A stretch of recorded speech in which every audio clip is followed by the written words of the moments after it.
দেশজুড়ে জমে উঠেছে কোরবানির পশুর হাট। বিরূপ আবহাওয়ার মধ্যেই বিভিন্ন স্থান থেকে খামারি ও পাইকাররা কোরবানির পশু নিয়ে হাটে আসতে শুরু করেছেন। হাট পুরোপুরি জমে না উঠলেও খামার থেকেই শুরু হয়েছে কেনাবেচা। এবার চাহিদার তুলনায় পর্যাপ্ত পশু পালন হয়েছে বলছেন প্রাণী সম্পদ কর্মকর্তারা। সহকর্মীদের তথ্য ও ছবিতে প্রতিবেদন। খাগড়াছড়ির মাটিরাঙ্গায় এবার ঈদে বেশ আলোচনায় রয়েছে বিশাল আকারের গরুর সম্রাট, যার দাম ধরা হয়েছে 12 লাখ টাকা। খামার কর্তৃপক্ষ জানিয়েছে, ফ্রিজিয়ান জাতের এসব গরুর প্রতিদিন শুধু খাবার ও পরিচর্যাতেই খরচ হচ্ছে 1000 টাকার বেশি। আমি দানাদার খাওয়াচ্ছি, প্লাস পাশাপাশি আছে না ন্যাচারাল ভাবে আছে না প্রাকৃতিক উপায়ে ঘাস খাওয়াচ্ছি। এই গরুগুলোর আমরা 2 বার সকালে এবং বিকালে গোসল করাই এবং সুস্বাদের খানা খাওয়াই।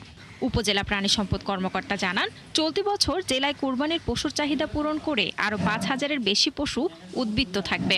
স্টেরয়েড জাতীয় বা এই ধরনের ক্ষতিকর কোনো কিছু, রাসায়নিক কোনো কিছু ব্যবহার করা হয় না।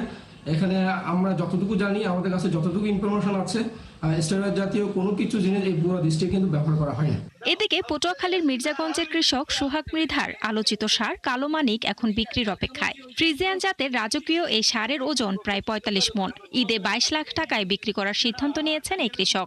আমি বাজারে যাই বা ডাক দেওয়ার সাথে সাথে আমি এবারে জায়গায় আইয়ে ধরেন এই গরুটার আমি পরিবেশটা খুব সুন্দর করি, ওর সেবা যত্ন আমার ছেলের যে সেবা যত্ন করি, তার সামনে ওর সেবা যত্ন আমি বেশি করি।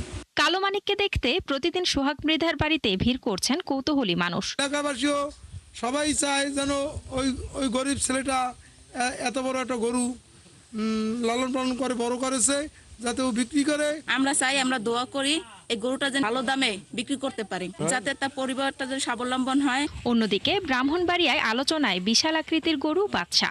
বিলকেন্দুয়া গ্রামের এই গরুর ওজন 21 মণ, আর বাদশার দাম 8 লাখ টাকা ধরা হয়েছে। আজকে এই 4টা বছর পালা আমরা আমার 2 ভাইয়ে 4 বছর ধরে পালতাছে গরুটারে। আরো পাশাপাশি আরো কিছু গরু আছে, এটার সাথে এটারা খুব একটা আওয়াজ করে আমরা পালছিলাম। ব্রাহ্মণবাড়িয়ায় এবার শতাধিক স্থানে পশুর হাট বসেছে, তবে এখনো পুরোদমে বেচাকেনা শুরু হয়নি। এদিকে জেলার বিভিন্ন হাটের জন্য ভেটেরিনারি মেডিকেল টিম প্রস্তুত রাখার কথা জানান জেলা প্রাণী সম্পদ কর্মকর্তা। কোরবানি পশুর হাটকে সামনে রেখে বরাবরের মতো এবারও আমাদের হাটগুলিতে ভেটেরিনারি মেডিকেল টিম থাকবে, যাদের দায়িত্ব হবে প্রাথমিকভাবে চিকিৎসা দেওয়া, পরামর্শ প্রদান। জেলায় এবার কোরবানির পশুর চাহিদা প্রায় 1,69,000।